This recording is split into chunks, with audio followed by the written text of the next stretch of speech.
Hello guys, my name is Yogesh Sharma और आप देख रहे हैं आपका अपना यूट्यूब चैनल साइंस कैफे। यहाँ पर जो है हम जनरल साइंस की क्लासेस ले रहे हैं और जनरल साइंस में आनुवंशिक रोगों के बारे में हम यहाँ पर अध्ययन कर रहे हैं।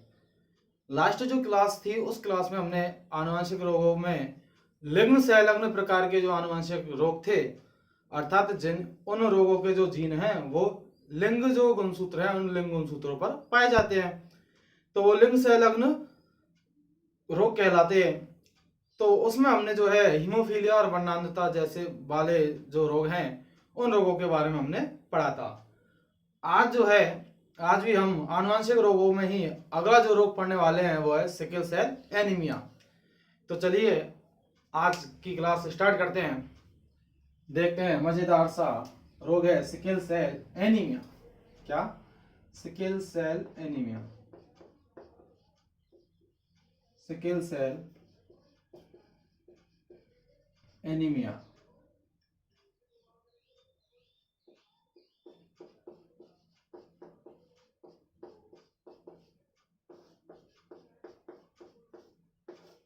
सिकल सेल एनीमिया जिसको दांत्र कोशिका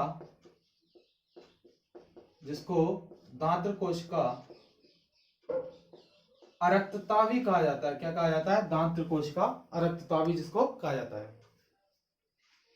सिकल सेल एनीमिया जो रोग है, सिकल का मतलब सिकुड़ जाना, सेल मतलब कोशिका।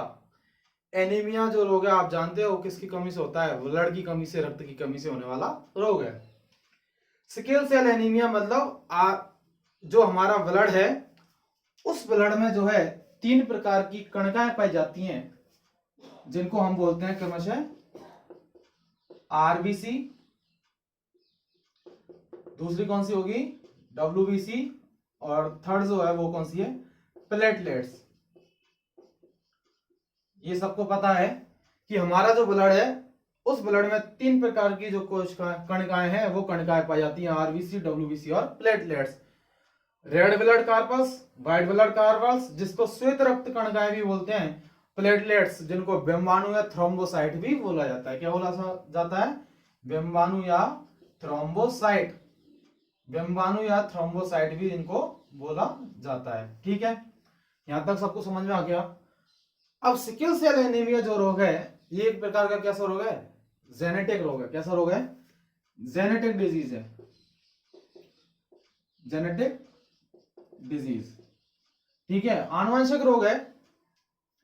अब होता क्या है कि आरबीसी जो है, रक्त में पाई जाने वाली जो आरबीसी है, क्या? रक्त में पाई जाने वाली जो आरबीसी है, रेड ब्लड कार्पल्स जो है, लाल रक्त कणिकाएं जिनको हम कहते हैं, इन कणिकाओं में एक वर्णक पाया जाता है। कौन सा वर्णक पाया जाता है?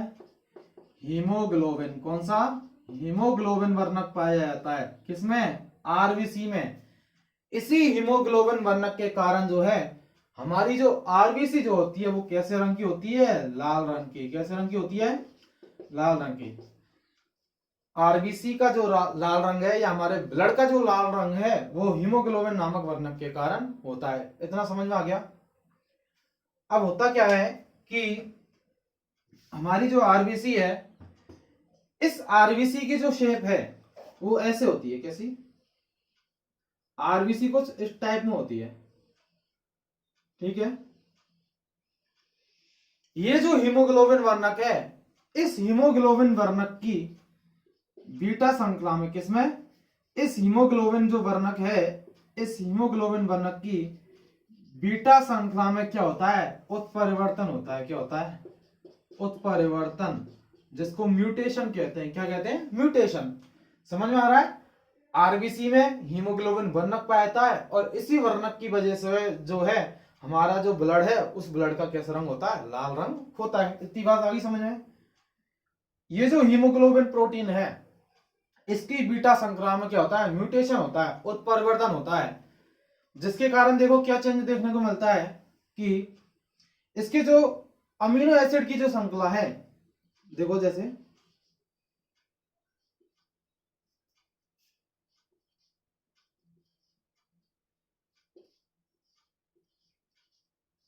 Leucine, thrombin, prothrombin, glutamine, then glutamine. ठीक है, ये इसके अमीनो अम्ल की श्रृंखला है। किसकी?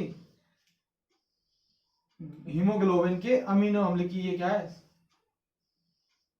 संरचना। ठीक है, इस प्रकार जो हीमोग्लोबिन जो है उसमें बीटा श्रृंखला में जो है इस प्रकार से अमीनो एसिड क्या होते हैं? व्यवस्थित होते हैं।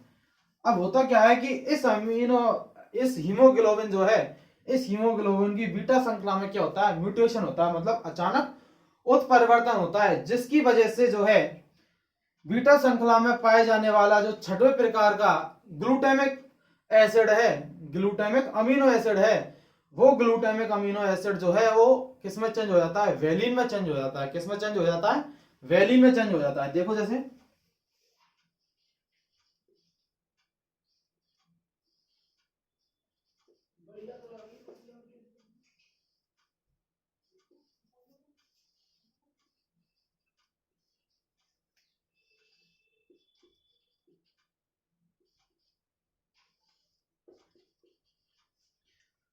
5 कंडीशन। नंबर 6 कंडीशन कौन सी है? ग्लूटामिन।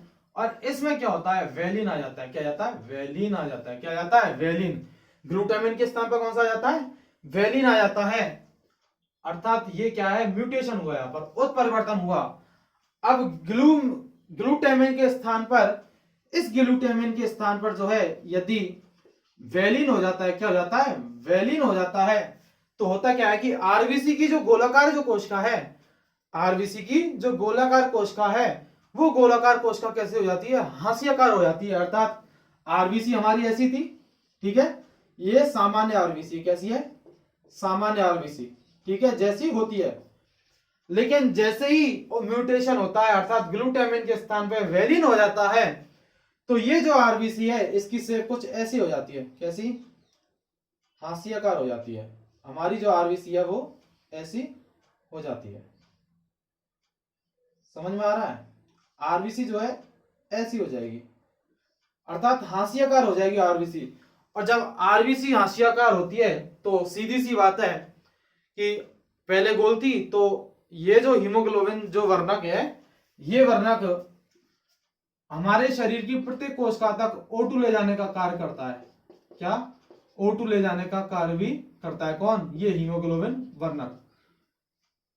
हीमोग्लोबिन वर्णक जो है, जैसे हमने श्वसन क्रिया की तो ये जो O2 है वो ब्लड में मिलती है। ब्लड में वर्णक कौन सा होता है? हीमोग्लोबिन। और ब्लड की सहायता से ही ये O2 जो है हमारे शरीर की प्रत्येक सेल तक पहुंचती है। अब हुआ क्या? पहले तो आरबीसी ऐसी थी, गोल थी, लेकिन अब आरबीसी का जो शेप है वो कैसा हो गया? हाशियाकार हो गया। कैसा हो गया? हाशियाकार। तो सीधी सी बात है, O2 पर्याप्त मात्रा में होगी, यहां पर होगी या नहीं होगी? O2 पर्याप्त मात्रा में होगी तो बॉडी की जो प्रत्येक कोशिका है उस कोशिका तक जो है O2 पर्याप्त मात्रा में नहीं पहुंचेगी, तो व्यक्ति जो है वो थकान का अनुभव भी करेगा। क्या करेगा? थकान का अनुभव करेगा। और वो ज्यादा देर तक जो है कंटिन्यूअस जो है वो लगातार कार्य नहीं कर पाएगा। समझ रहे हो ना इस चीज को? आरबीसी की जो शेप है उसमें चेंज हुआ, परिवर्तन हुआ और वो हाशियाकार हो गई, तो सीधी सी बात है कि जो हमारी जो आरबीसी है, उन आरबीसी में जो है, आरबीसी बहुत ज्यादा होती है बॉडी में, तो आरबीसी का जब हाशियाकार आकार हो जाएगा तो ब्लड की कमी भी आएगी।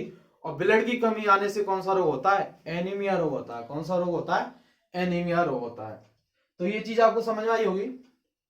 नहीं आई? समझ में आ जाना चाहिए। तो ये जो उत्परिवर्तन हुआ वो उत्परिवर्तन किसमें देखने को मिलता है? हीमोग्लोबिन की बीटा श्रृंखला में, जिसके कारण जो आरबीसी की जो कोशिका है वो कोशिका कैसे हो जाती है? हाशियाकार हो जाती है। कैसे हो जाती है? हाशियाकार हो जाती है। अब यदि जीन के पर्पज से यदि इसको देखा जाए, सिकल सेल एनीमिया को, किसके पर्पज से? जीन के पर्पज से देखा जाए, आप इसको स्क्रीनशॉट भी ले सकते हो। यदि जीन के पर्पज से देखा जाए और वंशागति की यदि बात की जाए, किसकी? सिकल सेल एनीमिया की यदि वंशागति की हम बात करें तो देखिए, देखते हैं इसमें।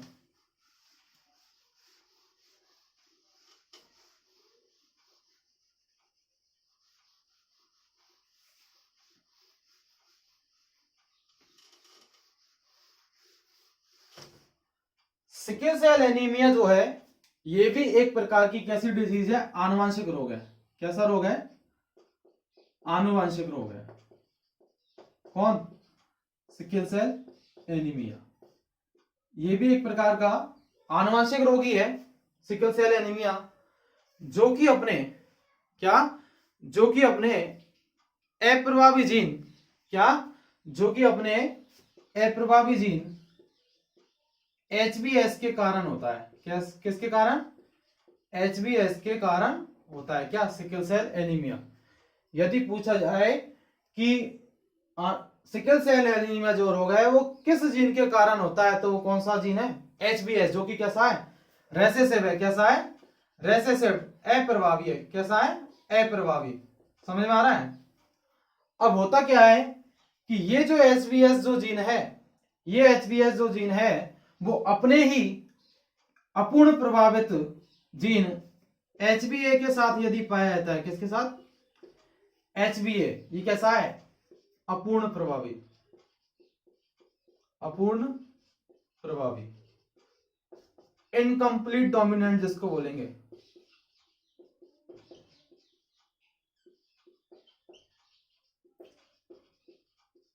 इनकम्प्लीट डोमिनेंट जिसको बोला जाएगा। ये अप्रभावी जीन है किसका, सिकल सेल एनीमिया का, ठीक है। और ये अपूर्ण प्रभावी, इनकम्प्लीट डोमिनेंट जो जीन है, ठीक है। इतनी बात आपको समझ में आ गई। अब होता क्या है कि सिकल सेल एनीमिया जो रोग है ये आनुवंशिक रोग है। इसमें जो है नर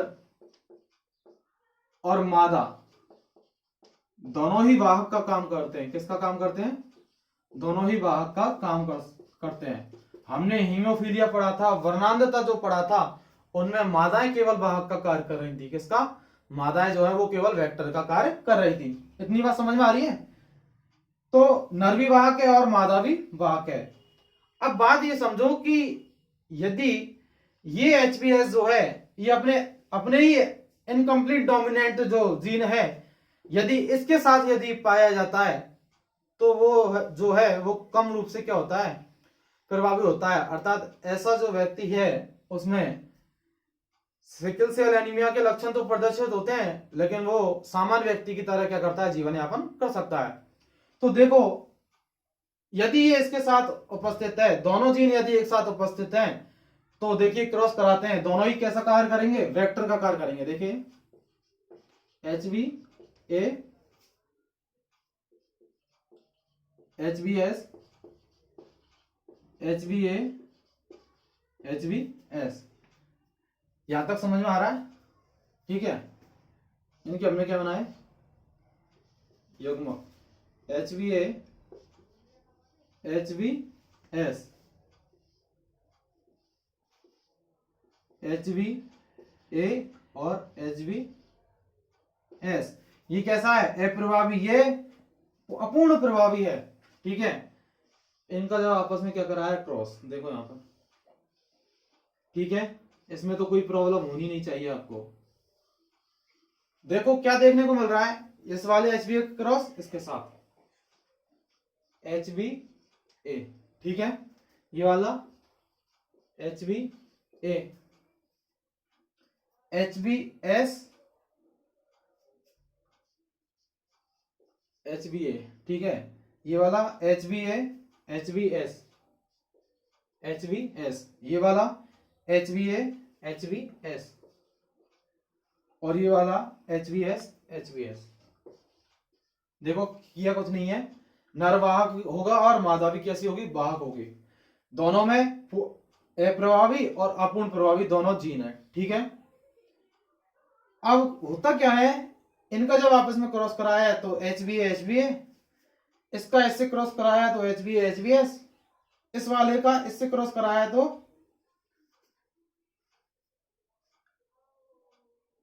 HbA और HbS, और इसका इससे क्रॉस कराया तो HbS, HbS, ठीक है। इतना आगे समझ में। अब हुआ क्या कि ये जो है प्रभावी जीन है, यदि इस वाले अपूर्ण प्रभावी जीन के साथ पाया जाता है तो देखो क्या होता है, हमने यहां पर क्रॉस कराया तो हमें प्राप्त हुआ HbA, HbA, जो कि कैसे होते हैं, सामान्य होते हैं। कैसे होते हैं, सामान्य। अर्थात इनमें जो है सिकल सेल एनीमिया जो रोग है वो नहीं होता है, क्योंकि अपूर्ण प्रभावी है या नहीं। ठीक है, अब अप्रभावी जीन जो आ रहा है, देखो HbA, HbS, ठीक है, ये जो जीन है ये जन्म में पाया जाएगा, वो लोग जो है सामान्य व्यक्ति की तरह क्या करेंगे, जीवन यापन करेंगे। अर्थात उनके अंदर जो है रक्ताल्पता तो होगी, लेकिन सामान्य व्यक्ति की तरह क्या करेंगे, जीवन यापन करेंगे।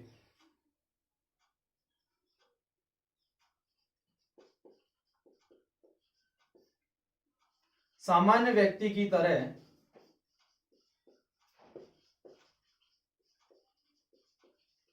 जीवन यापन करेंगे, मतलब व्यक्ति कार्य करेगा तो उसको थकावट होगी, और जब थकावट होगी तो वो कुछ देर आराम करके दोबारा कार्य स्टार्ट कर सकता है। अर्थात एक सामान्य व्यक्ति की तरह वो जो है वो जीवन यापन कर सकता है। लेकिन यदि भाई साहब बात करें इसकी, तो ये तो डेंजरस कंडीशन है। HbS दोनों ही अप्रभावी हैं। अर्थात रोग की दृष्टि से देखा जाएगा तो इस व्यक्ति में जो है रक्ताल्पता पाई जाएगी। क्या पाई जाएगी, रक्ताल्पता पाई जाएगी। क्या पाई जाएगी, रक्ताल्पता पाई जाएगी, अर्थात रक्त की कमी पाई जाएगी। किसमें, रक्त की कमी। इन व्यक्तियों में जो है जिनमें HbS प्रकार का जो है प्रभावी जीन है वो मौजूद है, तो इन व्यक्तियों में जो है रक्त की कमी पाई जाएगी। और रक्त की कमी से जो रोग होता है वो कौन सा होता है, एनीमिया रोग होता है। कौन सा होता है, एनीमिया रोग, रक्त की कमी से होने वाला रोग है। जिन व्यक्तियों में सिकल सेल एनीमिया रोग पाया जाता है उन व्यक्तियों में कभी भी मलेरिया नहीं होगा। क्या क्या नहीं होगा, मलेरिया। क्योंकि मलेरिया जो है वो ब्लड में आरबीसी पर अटैक करता है और वहां पर जो अपनी वृद्धि करता है। लेकिन जब आरबीसी की जो शेप है वो सिकुड़ जाएगी, अर्थात हाशियाकार हो जाएगी, तो मलेरिया का जो परजीवी है वो ग्रोथ नहीं कर पाएगा। और जब मलेरिया का परजीवी ग्रोथ नहीं कर पाएगा तो व्यक्ति को जो है मलेरिया रोग होने का खतरा भी नहीं रहेगा।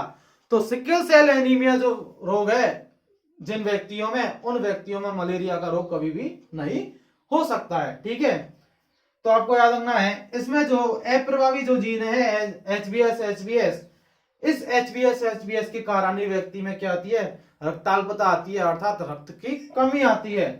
तो ये हमने आपको आज जो सिकल सेल एनीमिया जो रोग है इसकी वंशागति भी पढ़ाई है। देखिए, जिसमें नर और मादा जो है दोनों ही वाहक का कार्य करते हैं। किसका कार्य करते हैं, वाहक का कार्य करते हैं। बात कर रहा हूं लिंग संलग्न जो रोग हैं उनमें केवल मादाएं वाहक का कार्य करती हैं, लेकिन ऑटोसोमल जो है अलिंग गुणसूत्र पर जिनके जीन पाए जाते हैं जिन रोगों के, उनमें नर और मादा दोनों वेक्टर हो सकते हैं। ठीक है, तो याद रखना है किस अप्रभावी जीन के कारण होता है सिकल सेल एनीमिया, HbS के कारण। किसके कारण, HbS के कारण। सीधा सीधा क्वेश्चन पूछ सकता है कि सिकल सेल एनीमिया जो है किस अप्रभावी जीन के कारण उत्पन्न होता है, तो वो कौन सा है, HbS। क्या, HbS आपको याद रखना है। इसी की वजह से जो है बॉडी में किसकी कमी आती है, ब्लड की कमी आती है, रक्त की कमी आती है और एनीमिया रोग हो जाता है। हीमोग्लोबिन याद रखना है, हीमोग्लोबिन की बीटा जो श्रृंखला है उसमें ग्लूटामिन के स्थान पर क्या हो जाता है, वेलिन हो जाता है, अर्थात म्यूटेशन के कारण भी जो है परिवर्तन होता है। और आरबीसी की जो सेल है, गोल जो सेल है, गोलाकार जो सेल है वो हाशियाकार हो जाती है। एग्जाम पूछा जा सकता है कि सिकल सेल एनीमिया में जो है आरबीसी की आकृति कैसी हो जाती है, तो वो कैसी होगी, हाशियाकार होगी। कैसी होगी, हाशियाकार होगी। मुझे लगता है कि अब आपको ये जो रोग है वो समझ में आ गया होगा। अब अगला जो रोग है वो स्टार्ट करते हैं, वो है रंजकहीनता, या जिसको एल्बिनिज्म भी बोलते हैं। स्क्रीनशॉट लेना चाहो तो ले सकते हो। चलिए मिटाता हूं मैं। अगला जो रोग है वो है रंजकहीनता, या जिसको एल्बिनिज्म कहा जाता है। क्या कहा जाता है, एल्बिनिज्म कहा जाता है।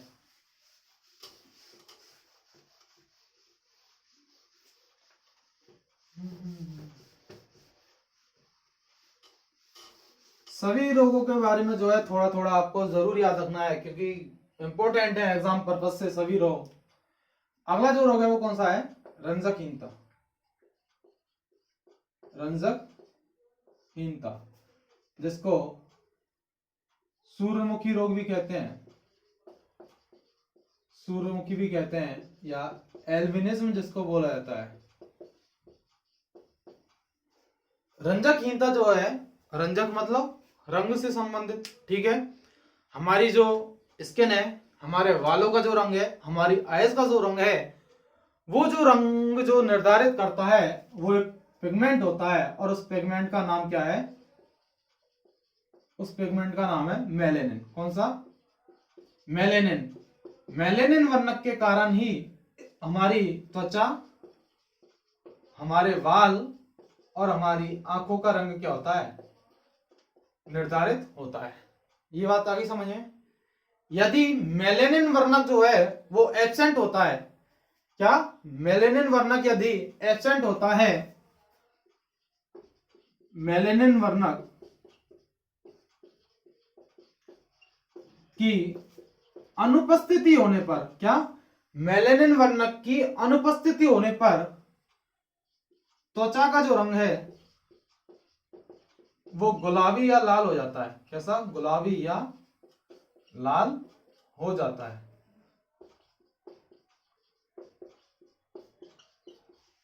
मेलेनिन वर्णक की अनुपस्थिति होने पर जो है त्वचा का रंग क्या हो जाता है? गुलाबी या लाल हो जाता है।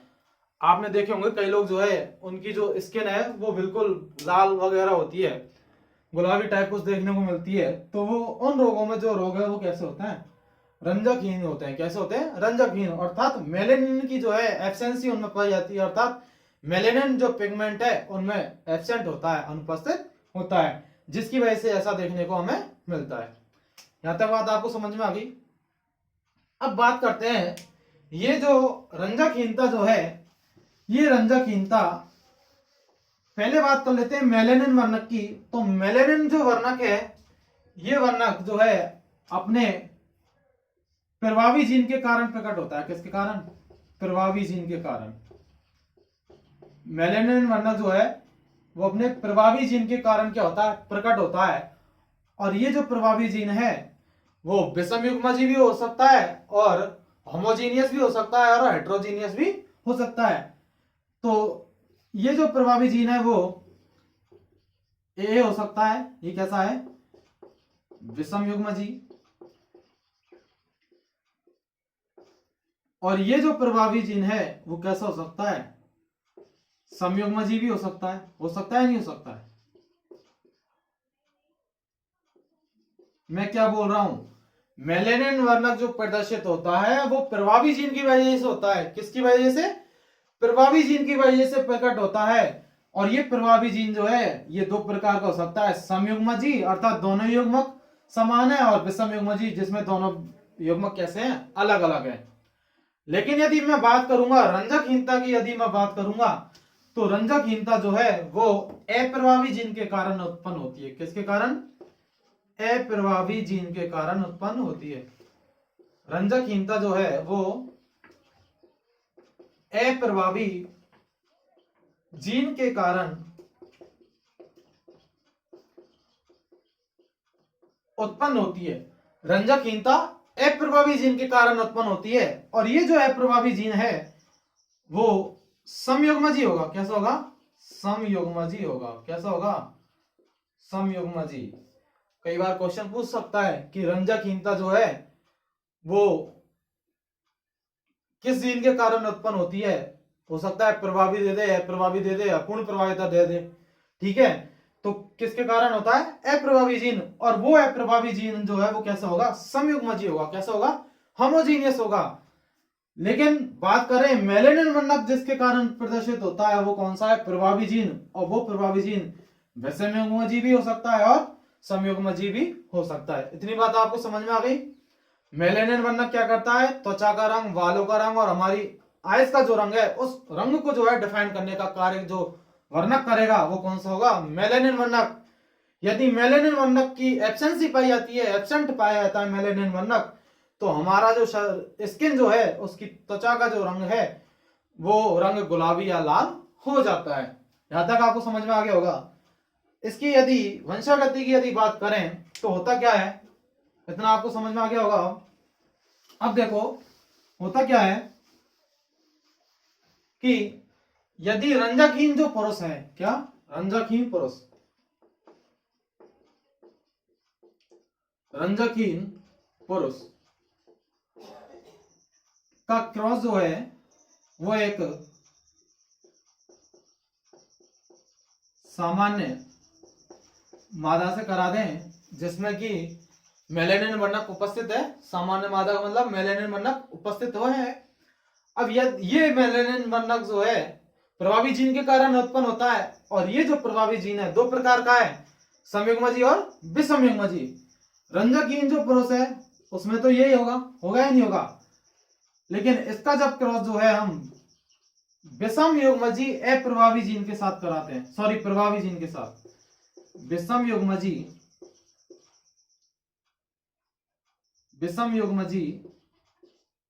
प्रभावी जीन के साथ कराते हैं। ठीक है, अब इसका क्रॉस जो है विषमयुग्मजी प्रभावी जीन के साथ कराते हैं तो देखो होता क्या है।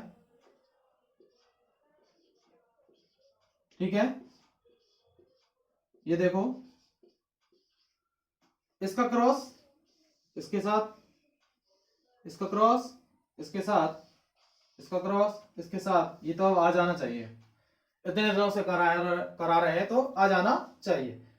अब देखो ये वाला एक क्रॉस इसके साथ हुआ तो क्या होना, ए बना। ठीक है, इसका क्रॉस इस वाले का क्रॉस इसके साथ, स्मॉल ए। ठीक है, इस वाले का क्रॉस इसके साथ और इसका क्रॉस इसके साथ। अब भी समझ में नहीं आया हो तो चेकर बोर्ड बना के समझा देते हैं। देखो किया कुछ नहीं है, स्मॉल ए ले लिया रंजकहीन, कैपिटल ए स्मॉल ए, इसका इससे कराओ। पहले डोमिनेंट को रखते हैं आगे, मेंडल ने बताया ना प्रभावी लक्षण पहले आता है, इसको इसके साथ, इसका इसके साथ और इसका इसके साथ। ठीक है, जब रंजकहीन पुरुष का जो क्रॉस है वो सामान्य मादा से कराया जाता है जिसमें कि प्रभावी जीन कौन सा है, विषमयुग्मजी प्रकार का है, तो क्या देखने को मिलता है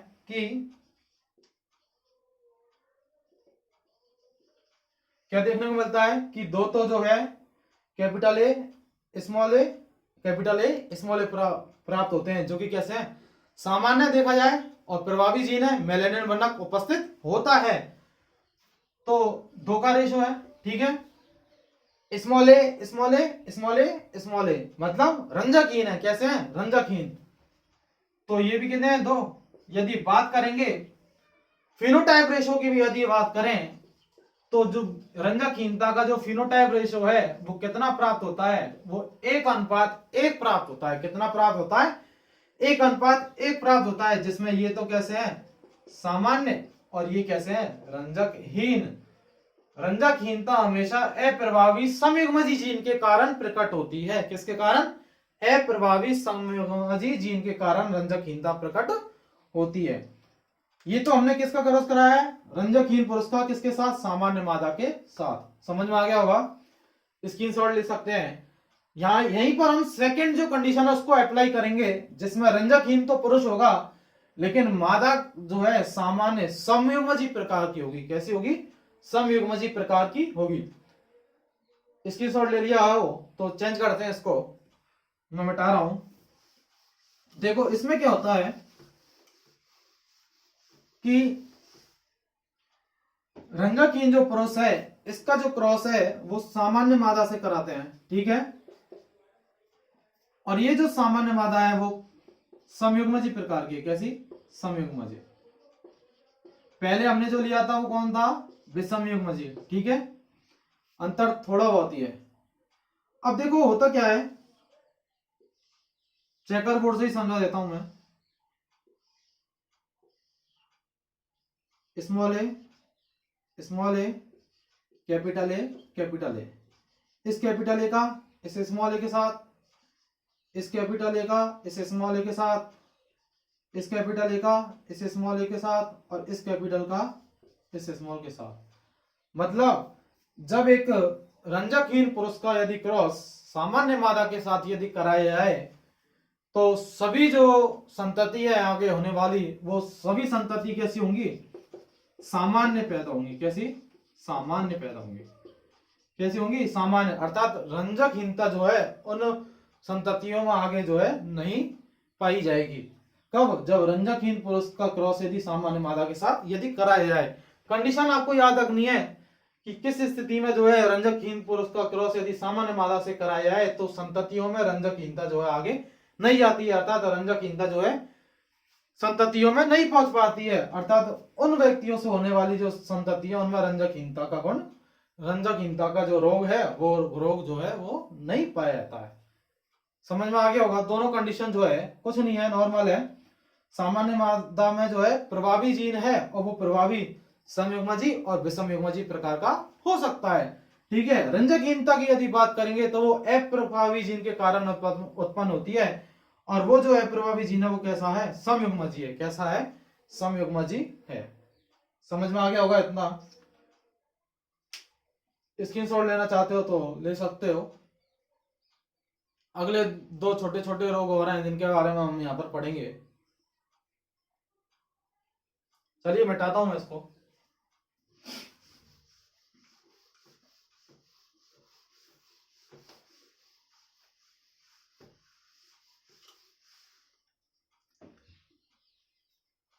अगला जो रोग है वो है phenyl ketonuria. Phenyl ketonuria. Phenyl ketonuria ये जो रोग है मनुष्य में पाए जाने वाला जो फिनाइल एलेनिन जो अमीनो एसिड है, उस फिनाइल एलेनिन जो अमीनो एसिड है उसको टायरोसिन में जब चेंज करता है, मतलब मनुष्य में फिनाइल एलेनिन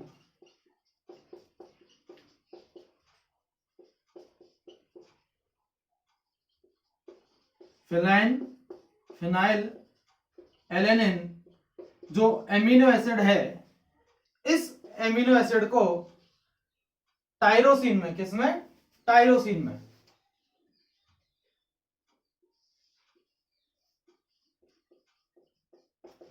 टायरोसिन में जो चेंज करता है वो एक एंजाइम होता है।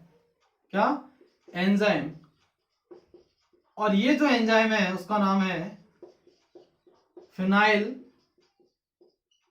Alanine hydroxylase. कौन सा? हाइड्रोक्सिलेज।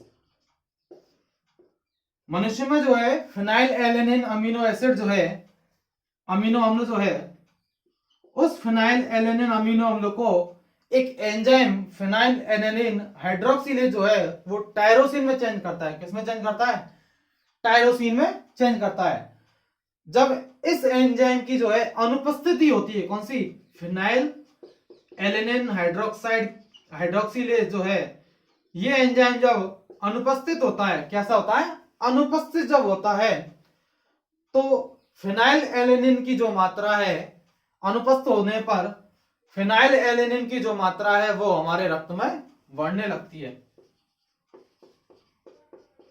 फिनाइल एलेनिन जो है रक्त में बढ़ने लगता है। फिनाइल एलेनिन जो है वो रक्त में बढ़ने लगता है और मूत्र के साथ बाहर निकलने लगता है। किसके साथ? मूत्र के साथ बाहर निकलता है। इसको इधर लिख देता हूं मैं। इधर देखो, फिनाइल एलेनिन अमीनो अम्ल है, इसको जो है एक एंजाइम टायरोसिन में चेंज करता है, उसका नाम क्या है? Phenyl alanine hydroxylase. और जब इस एंजाइम की क्या होती है? अनुपस्थिति होती है। क्या होती है? अनुपस्थिति होती है, अर्थात ये एंजाइम जब अनुपस्थित होता है तो अनुपस्थित होने पर जो है फिनाइल एलेनिन की जो मात्रा है, फिनाइल एलेनिन की मात्रा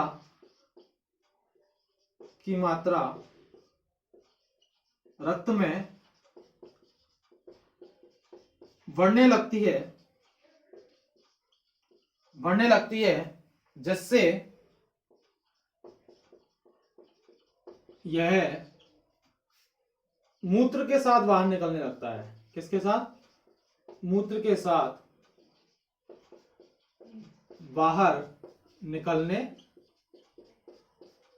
लगता है। और इसी रोग को हम क्या कह देते हैं? फिनाइल कीटोन्यूरिया कह देते हैं। क्या? फिनाइल कीटोन्यूरिया इस रोग को बोल देते हैं। कुछ नहीं है, फिनाइल एलेनिन अमीनो एसिड है जो कि टायरोसिन में चेंज होता है, और इसको चेंज करने वाला जो एंजाइम है फिनाइल एलेनिन हाइड्रोक्सिलेज, यदि ये एंजाइम अनुपस्थित होता है तो फिनाइल एलेनिन जो है इसकी मात्रा ब्लड में बढ़ती है, और ब्लड में बढ़ती है तो फिनाइल एलेनिन जो है ये मूत्र के साथ बाहर निकलने लगता है। होता क्या है कि ये जो फिनाइल एलेनिन है यदि मस्तिष्क में यदि बढ़ने लगता है तो बच्चों में जो है अल्पबुद्धिता हो जाती है। अल्पबुद्धि बच्चे होते हैं, अर्थात फिनाइल एलेनिन की मात्रा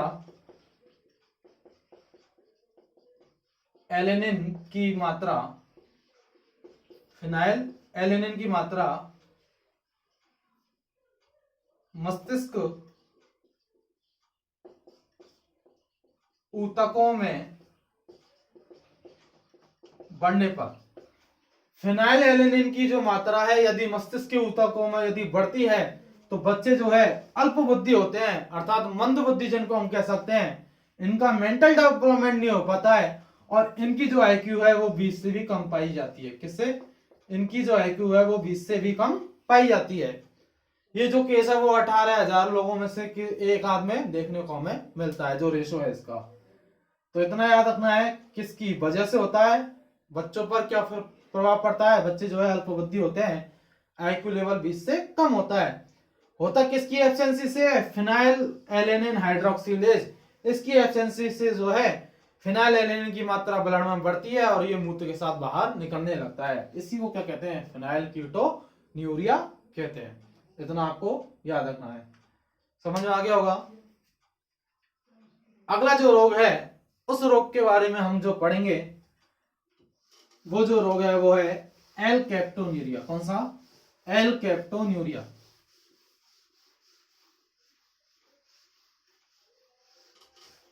एल कैप्टोन्यूरिया।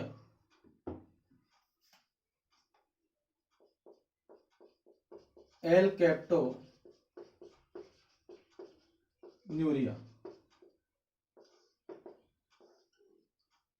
ये जो रोग है इसमें है कुछ नहीं, मूत्र जो है वातावरण के संपर्क में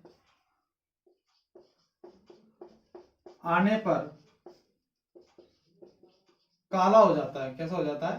काला हो जाता है।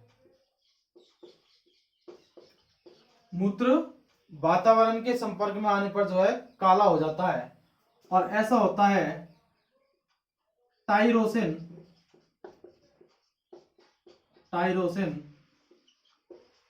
अमीनो अम्ल के कारण। किसके कारण? टाइरोसिन अमीनो अम्ल के कारण ऐसा देखने को हमें मिलता है। बात आई समझ में? एल कैप्टो जो न्यूरिया जो रोग है, यदि इसके बारे में यदि पूछा जाएगा तो बस इतना ही पूछा जाएगा कि मूत्र का जो रंग है वो काला वातावरण के संपर्क में आने पर होता है। किस रोग का लक्षण है? तो एल कैप्टोन्यूरिया। होता किसकी वजह से? टायरोसिन अमीनो एसिड के कारण ये रोग जो है देखने को हमें मिलता है। ये जो रोग है यहाँ पर हमने कुछ आनुवंशिक रोगों के बारे में हमने यहाँ पर जानकारी प्राप्त की है। यदि आपको ये क्लास पसंद आई हो, आपने यहाँ से कुछ सीखा हो, तो इस वीडियो को जो है जरूर लाइक शेयर एंड सब्सक्राइब करिए।